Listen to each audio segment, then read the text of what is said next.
This is a production of PBS Charlotte. This week on Off the Record, hundreds of teachers leaving CMS, and the ones who are staying complain that the job is wearing them out. Also, wearing a mask at CMS is getting a second look as COVID rates drop. So when can we drop the face coverings? $60 million in COVID cash coming to Charlotte, but how will City Hall divvy it up? Meanwhile, council members admit spending billions on Charlotte's transit plan won't solve Charlotte's traffic problem. And for Mecklenburg County employees, it's back to the office. Working at home, no longer an option. Plus, a windfall for the West Side. 40,000 fans at the stadium for pro soccer this week, and McCrory Trump's rival fundraising without Trump. Lots to talk about next on PBS Charlotte.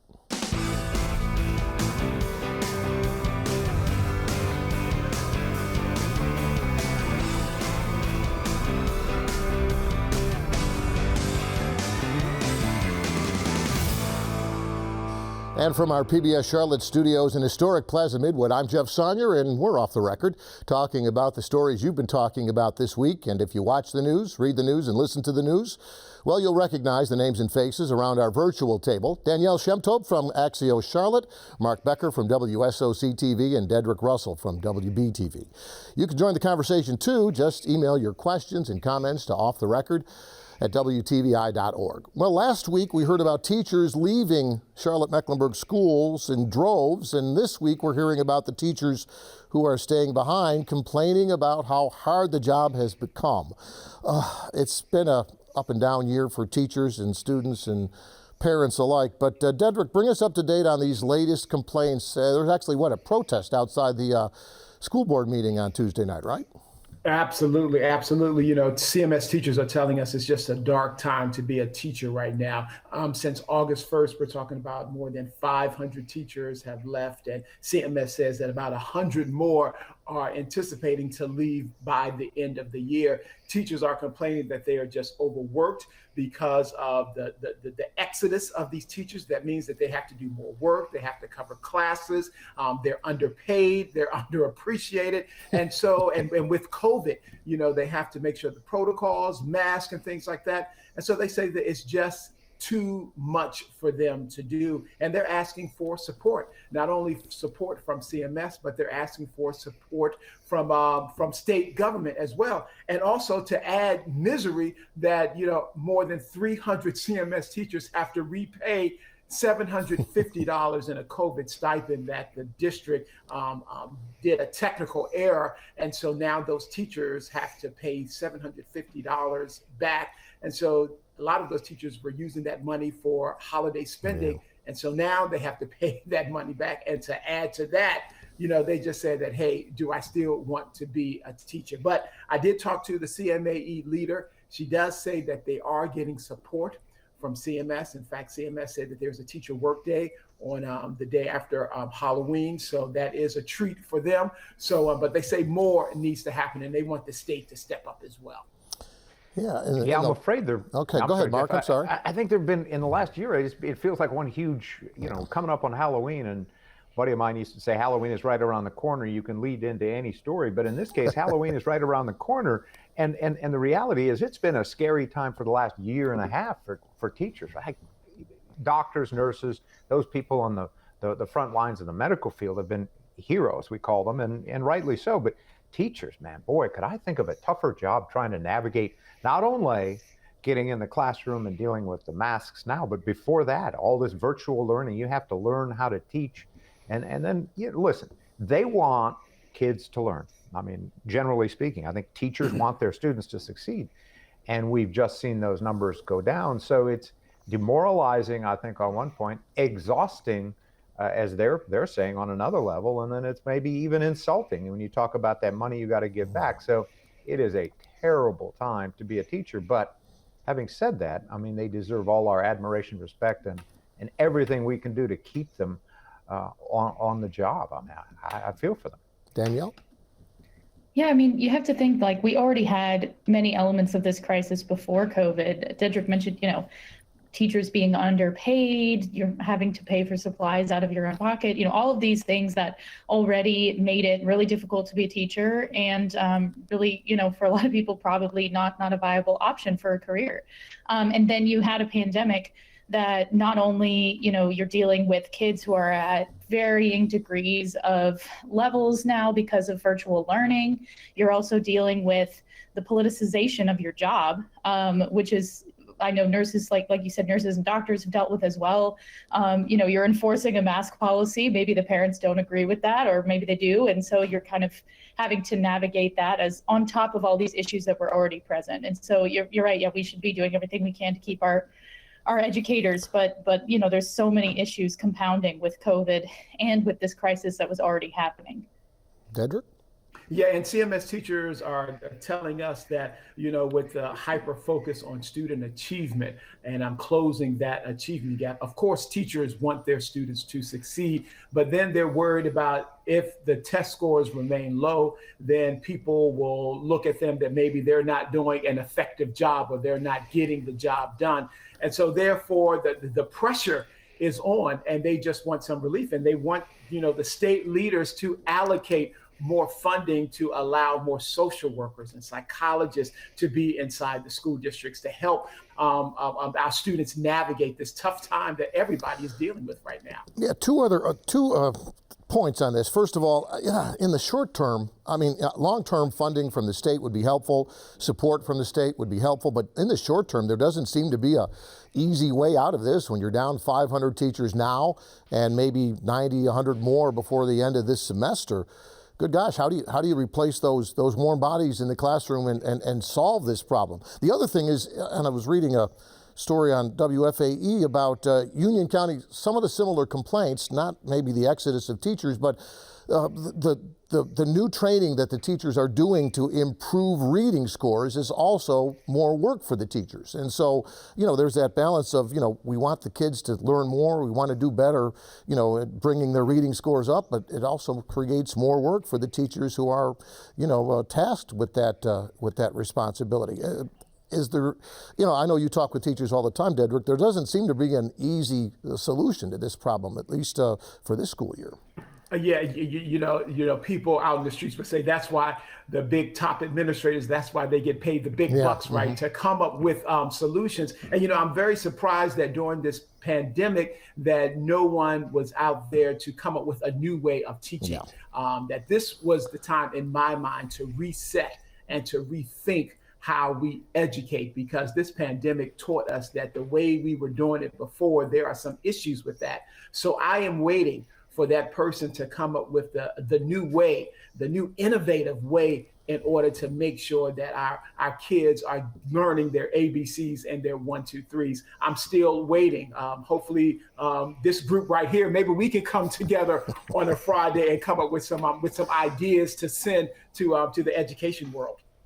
Okay, we've been challenged, Mark. Off the record workday on Monday. Everybody work out.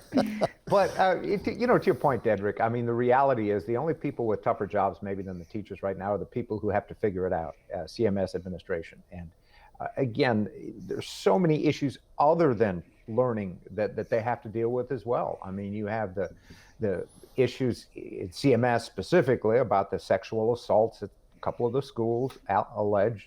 And then you have you have a number of just violence in the classroom. 5 guns or 6 guns now found at West Charlotte High School alone already this school year. So, boy, you talk about issues, and learning is certainly paramount, but it probably gets shunted aside a lot of times, just trying to navigate all the other stuff. So they've got a tough job. Listen, I don't think we can expect them to fix this tomorrow or next month or maybe even next school year. It's going to have to be a process. And so expectations, I think, need to be tempered a little bit. Yeah. And one more thing, I think everybody needs to get on the same page with this, because it seems like this education is becoming political now.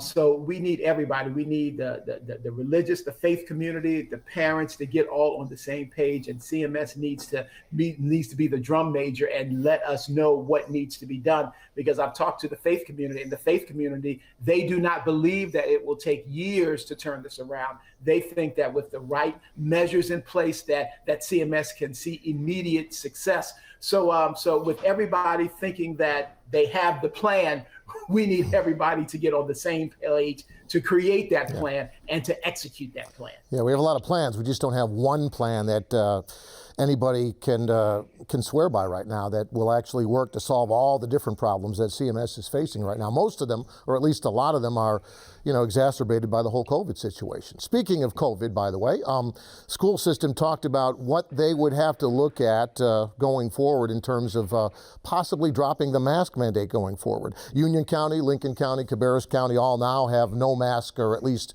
optional mask policies in the classroom and on campus. We're not there yet, but with things trending in the right direction, I guess we're getting a little bit closer to that day and time, right, Dedrick? Yeah, close indeed, but as you said, just not there yet. CMS says that there has to be a lot in play before they remove the mask, and some board members are anxious, are waiting for that day. School board member Rhonda Cheek, she is waiting for that day and says that when the county removes the mask mandate, then she hopes that CMS will follow suit. But I guess we're talking about a 5% positivity rate has to be there for 30 days straight. I guess CMS says they want at least 50% of vaccinations for kids, 5 to 17, and they want to look at the COVID rates as well. So a lot has to be in place before CMS starts talking about removing the mask mandate. And one thing they want to say is that keeping the mask on has helped. Yeah. It has not hurt. It has helped. So people have they're fearful that if we do remove the mask mandates, then will we see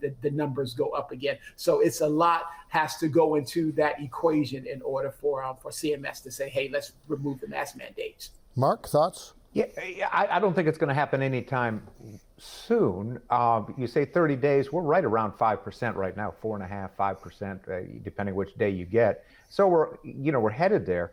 But here's the deal. Once you tell people the masks are now optional, then you have to consider, making it mandatory again would be very, very tough. So I think they want to make sure that we're to a point where it would be very unlikely, or at least unlikely, that we would have to go back to a mask mandate.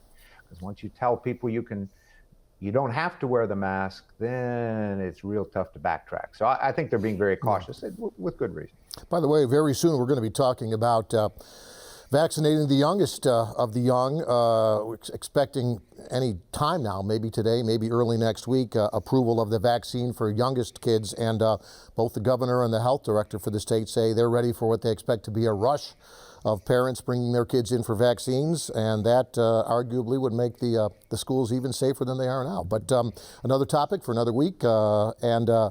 One thing that COVID is also bringing to the Charlotte area is funding from Washington, primarily City Council in Winston-Salem for their retreat.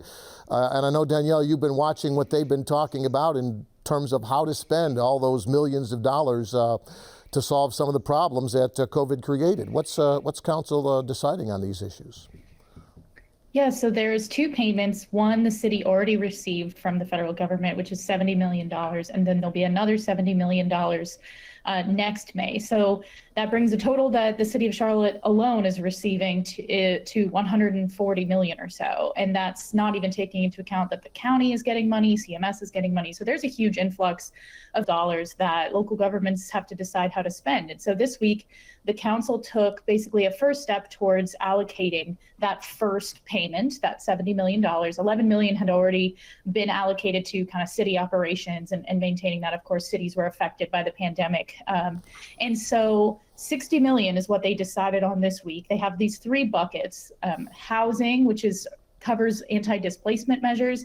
They have workforce and economic development, and they have what they're calling community vitality, which includes things like public safety, arts and culture. And so, there's not a lot of detail. They voted on these broad categories and how much to allocate to each of those categories, and some of these things within them, like hotel grants a certain amount and hiring grants a certain amount. But it's going to be up to city staff to decide kind of how to implement those things. 17 million towards housing. The only detail we were really given was that it would go towards anti-displacement, right? So what does that look like? Is that a grant for homeowners? Is that helping with preserving affordable housing in some of these areas. So it's still unclear exactly how that will work.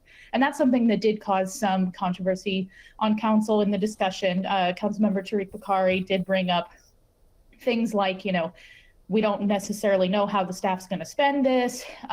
He kind of felt like, should the council have more control once there's more detail provided over how exactly that's spent. So, but in the end, he was the only no vote. So it was relatively unanimous.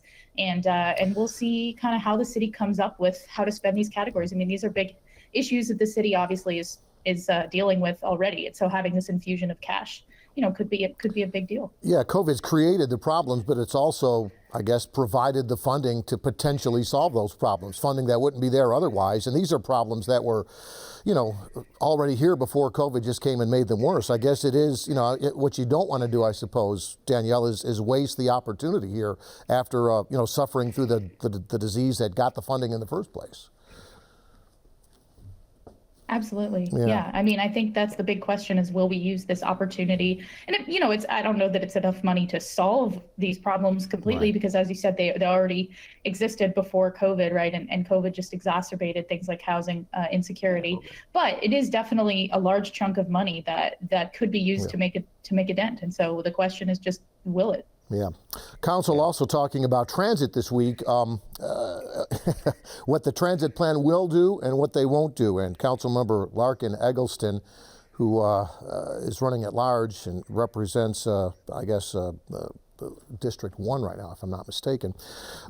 He said the thing that most council members don't say out loud, and that is that this transit plan is a good thing, but it won't solve traffic or congestion. And that's really, that kind of creates an issue, a problem maybe for the council members that have to sell this idea to the public who would ultimately have to pay the taxes for this. Any thoughts on transit and, after COVID and after, changes in lifestyles and travel patterns, where this transit plan is headed with so much in question right now? Anyone want to take a stab at that? Well, let me just jump in and say God bless him for speaking.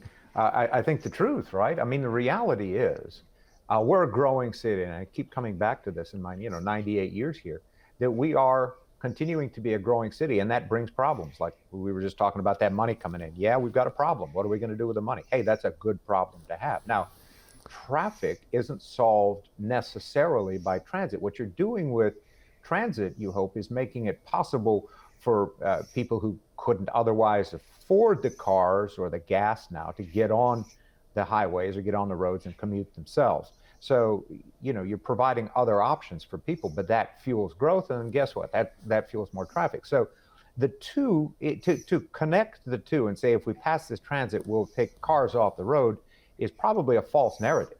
Mm-hmm. And that's should not be the expectation. It'd be great to get more cars off the road, but adding transit, I don't think directly does that and shouldn't be represented as doing that.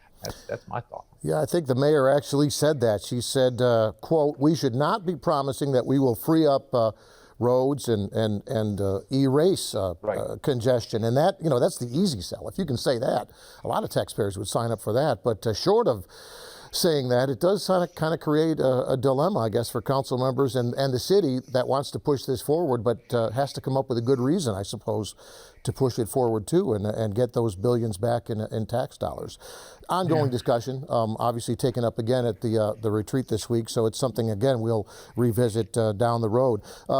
Speaking of funding, not of the tax variety, a windfall for the West Side, a local bank, actually not a local bank, but a bank with a presence in Charlotte, offering a sizable pot of money to historic West End. Edric, you want to talk a little bit about what this kind of private investment means to the West Side? Yeah, I was there for the announcement at historic West End at that corridor, and Fifth Third Bank investing up to $20 million into that corridor, and the bank officials say that that corridor is an underserved corridor. And so bank officials tell me that immediately that people on that side of town should be able to see that money working for them.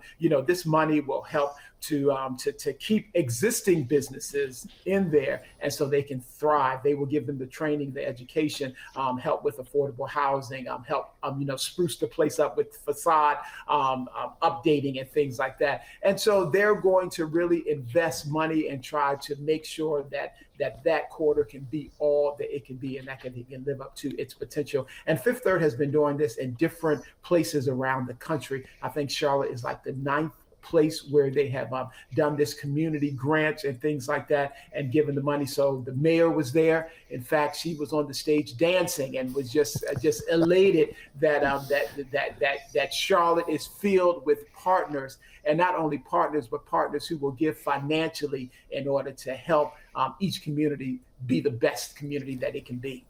Dancing Vi Lyles is worth $20 million to see, don't you think? Oh, I missed that. I missed that one. Hey, the other thing I wanted to talk about, government related, I suppose, is Mecklenburg County. Their employees finally headed back to the office 100% now, according to the county, as of next week. We're kind of all ready for this, I suppose, but our friend Eli Portillo tweeted this week, what does that mean, when you're competing for employees, when so many private sector companies are offering hybrid work at home, work in the office kind of split schedules, and the county's forcing everybody to come back? Anyone have any thoughts on what, how happy county employees might be over this, and whether there might be competition for their services because jobs are so hard to fill right now? Yeah. Competition is key. We have reported on the Great Resignation, right? That people now are rethinking their priorities and have a new perspective. And some people, they work best when they're at home. Some people, it works best with childcare, saving money on gas and lunch and things like that. And so now people have options, and workforce, they're rethinking that, and they want to, attract good workers. So I'm pretty sure that the county workers, if they don't want to go back to the government center in the midst of still this pandemic, that they will probably explore their options. So it will be, interesting to see how many people will not return to the county because they have been offered a better deal. Yeah. Working from, go ahead. Yeah, I don't know. I'm sure some will, right? Some will look for options, but I think a couple of things. I think we generally are social creatures, and people will want to get back. And there are some things that I know in our business, this face-to-face communication is critical. And even with a mask on, that communication works much better than if you're remote. So I certainly understand from the county's point of view where they're going. And we've heard corporations do this in New York, months ago. One of the CEOs from one of the big banks, I think it was, said, look, if you can go out to a restaurant and eat, you can come to work, right?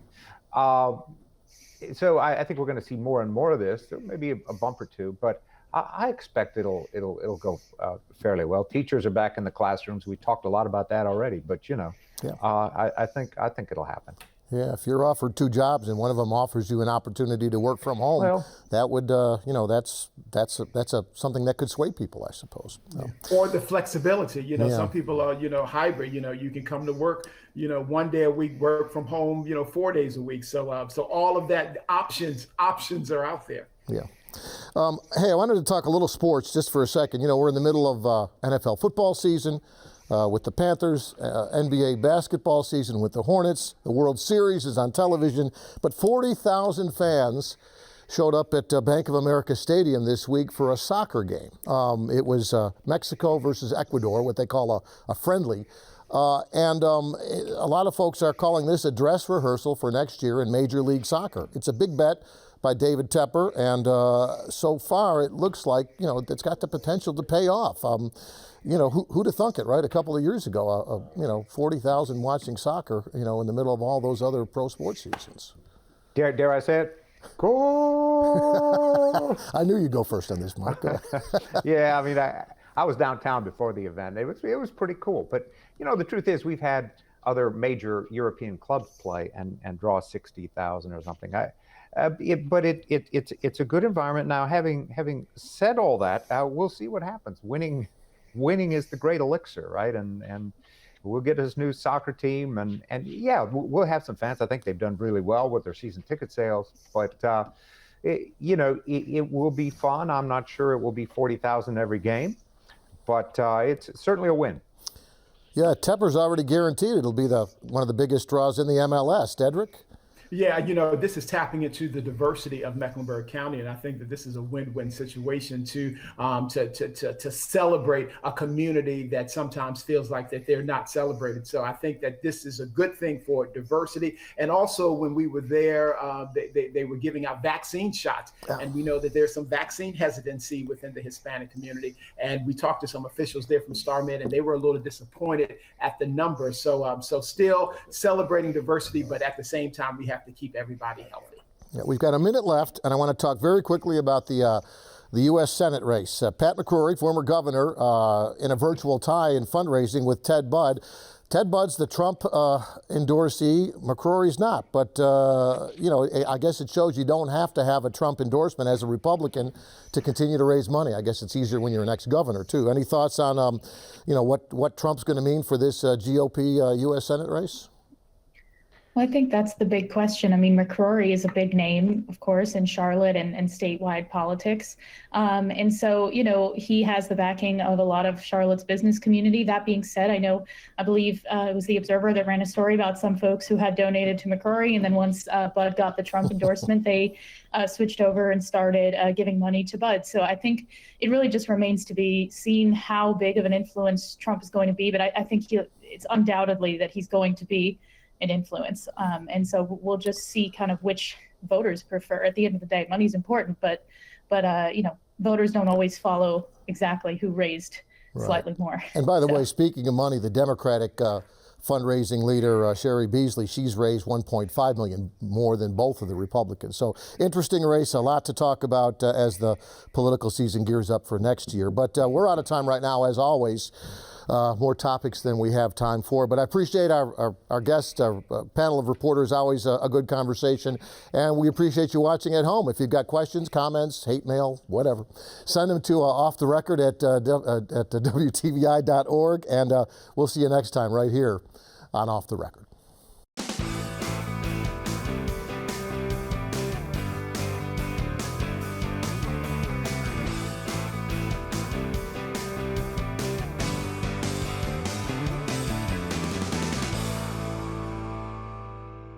A production of PBS Charlotte.